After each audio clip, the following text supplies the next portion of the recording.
Hey, this is Rosa 1722. We're going to listen to a recording of Catwings by Ursula K.L.E. Guin, or Ewan, something like that, however you say. Okay, shh. Chapter 1. Mrs. Jane Tabby could not explain why all 4 of her children had wings. "I suppose their father was a fly-by-night," a neighbor said, and laughed unpleasantly, sneaking round the dumpster.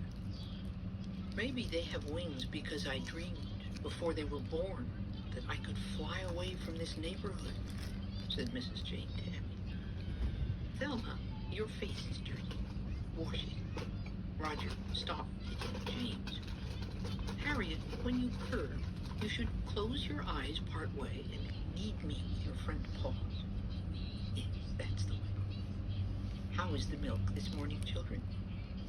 "It's very good, Mother, thank you," they answered happily. They were beautiful children, well brought up. But Mrs. Tabby worried about them secretly. It really was a terrible neighborhood, and getting worse. Car wheels and truck wheels rolling past all day, rubbish and litter, hungry dogs, endless shoes, boots, walking, running, stamping, kicking, nowhere safe and quiet, and less to eat. Most of the sparrows had moved away. The rats were fierce and dangerous. The mice were shy and scrawny. So the children's wings were the least of Mrs. Tabby's worries. She washed those silky wings every day, along with chins, paws, and tails, and wondered about them now and then. But she worked too hard finding food and bringing up the family to think much about things she didn't understand. But when the huge dog chased little Harriet and cornered her behind the garbage can, lunging at her with open, white-toothed jaws, and Harriet, with one desperate mew, flew straight up into the air and over the dog's staring head and lighted on a rooftop, then Mrs. Tabby understood. The dog went off growling, its tail between its legs. "Come down now, Harriet," her mother called. "Children, come here, please, all of you." They all came back to the dumpster. Harriet was still trembling. The others all purred with her till she was gone. And then Mrs. Jane Tabby said, "Children, I dreamed a dream before you were born, and I see now what it meant. This is not a good place to grow up in, and you have wings to fly from it. I want you to do that. I know you've been practicing. I saw James flying across the alley last night, and yes, I saw you doing nosedives too, Roger. I think you are ready. I want you to have a good dinner and fly away, far away." Okay, just so y'all know, this recording is 6 minutes, so almost 7 minutes. We're at the 3:10 mark. We're going to continue read. I will take a picture of the cover of the book and make it the cover for y'all, or it'll be somewhere in this video, or I might just put it all the way through. That's probably what I'll do. "But, Mother," said Thelma, and burst into tears. "I have no wish to leave," said Mrs. Tabby quietly.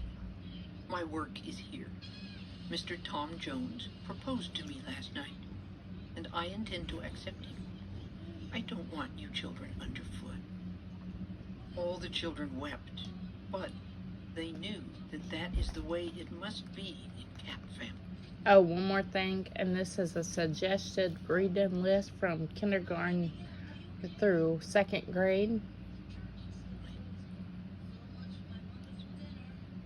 They were proud, too, that their mother trusted them to look after themselves. So, all together, they had a good dinner from the garbage can that the dog had knocked over.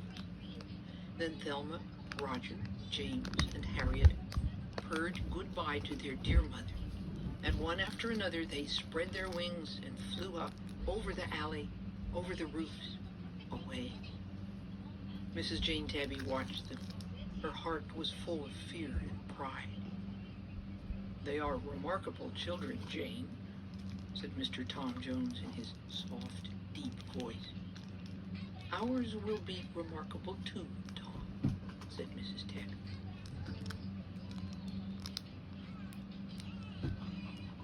It's still Chapter going, y'all. 2. This is number 2. Thelma, Roger, James, and Harriet flew on. All they could see beneath them, mile after mile, was the city's roofs, the city's streets. A pigeon came swooping up to join them. It flew along with them, peering at them uneasily from its little round red eye. "What kind of birds are you anyways?" it finally asked. "Passenger pigeons," James said promptly. Harriet mewed with laughter. The pigeon jumped in midair, stared at her, and then turned and swooped away from them in a great, quick curve. "I wish I could fly like that," said Roger. "Pigeons are really dumb," James muttered. "But my wings ache already," Roger said. And Thelma said, "So do mine. Let's land somewhere and rest." Little Harriet was already heading down towards a church steeple. They clung to the carvings on the church roof and got a drink of water from the roof gutters. "Sitting in the catbird seat," sang Harriet, perched on a pinnacle. "It looks different over there," said Thelma, pointing her nose to the west. "It looks softer." They all gazed earnestly westward, but cats don't see the distance clearly. "Well, if it's different, let's try it," said James, and they set off again. They couldn't fly with untiring ease like the pigeons. Mrs. Tabby had always seen to it that they ate well, and so they were quite plump, and had to beat their wings hard to keep their weight aloft. They learned how to glide, not beating their wings, letting the wind bear them up. But Harriet found gliding difficult and wobbled badly. After another hour or so, they landed on the roof of a huge factory, even though the air there smelled terrible.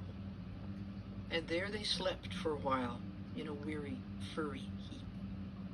Then, towards nightfall, very hungry, for nothing gives an appetite like flying, they woke and flew on.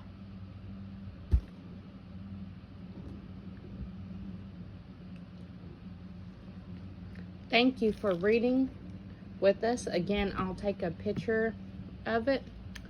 But it says Catwings by Ursula K. Le Guin, illustrated by S.D. Snyder, I think you pronounce it.